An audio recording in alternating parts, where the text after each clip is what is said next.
Hi friends, welcome to Meena சமையல். இன்னைக்கு நம்ம பார்க்க போகிறது காலிஃப்ளவரில் ஒரு சட்னி /துவையலுங்க. பொதுவாக காலிஃப்ளவரை வந்து ஒரு கிரேவி கேட்டகரியாக பார்த்துருப்போம், இல்லைன்னா ரைஸுக்கு வந்து பொரியலாக பார்த்துருப்போம். ஆனால் இந்த காலிஃப்ளவர் துவையல் வந்து இட்லி தோசைக்கு மட்டும் இல்லை, ரைஸில் பிசைஞ்சு சாப்பிட்றதுக்கும் ரொம்ப நல்லா இருக்கும். ஸோ இந்த simple and easy cauliflower chutney /துவையல் எப்படி செய்கிறது அப்படிங்கிறத பார்ப்போம். முதல்ல காலிஃப்ளவரை வந்து உப்பு தண்ணியில் ஒரு அரை மணி நேரம் ஊற வச்சதுக்கு அப்புறமா நல்லா வாஷ் பண்ணி தேவையான அளவு தண்ணி விட்டு ஒரு அரை டீஸ்பூன் மஞ்சள் தூள் போட்டு நல்லா கொதிக்க விடலாம். ஒரு 60% குக் ஆனால் போதும். 60% குக் ஆனதுக்கு அப்புறமா குக் ஆகிடுச்சா அப்படிங்கிறது மேக் ஷூர் பண்ணிவிட்டு அந்த தண்ணியை வடிகட்டிட்டு ஃப்ரெஷ் வாட்டரில் வாஷ் பண்ணி பக்கத்தில் ரெடியாக எடுத்து வச்சுக்கலாம்.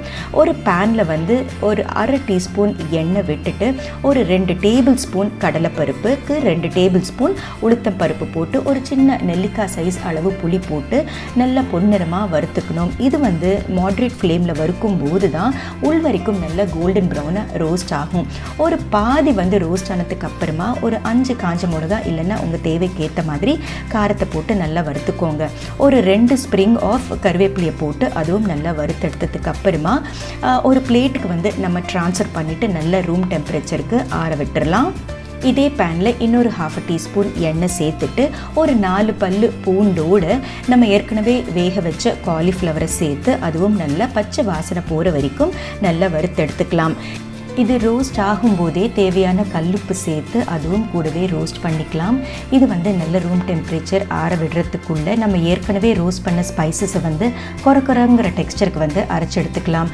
இந்த காலிஃப்ளவரும் அதோடு சேர்த்து தேவையான அளவு தண்ணி விட்டு நல்ல ஒரு சட்னி பதத்துக்கு வந்து அரைச்சி எடுத்துக்கலாம்.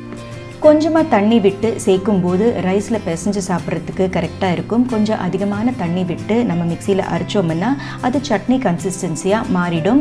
ஸோ அடுத்து வந்து ஒரு சின்ன தாளிப்பு கரண்டியில் தேவையான அளவு எண்ணெய் விட்டு கடுகு, உளுத்தம் பருப்பு, பெருங்காயம், கொஞ்சம் கருவேப்பிலை சேர்த்து நம்ம இந்த சட்னி மேலே சேர்த்துக்கலாம். ஸோ சுவையான simple and easy cauliflower chutney /துவையல் இஸ் ரெடி.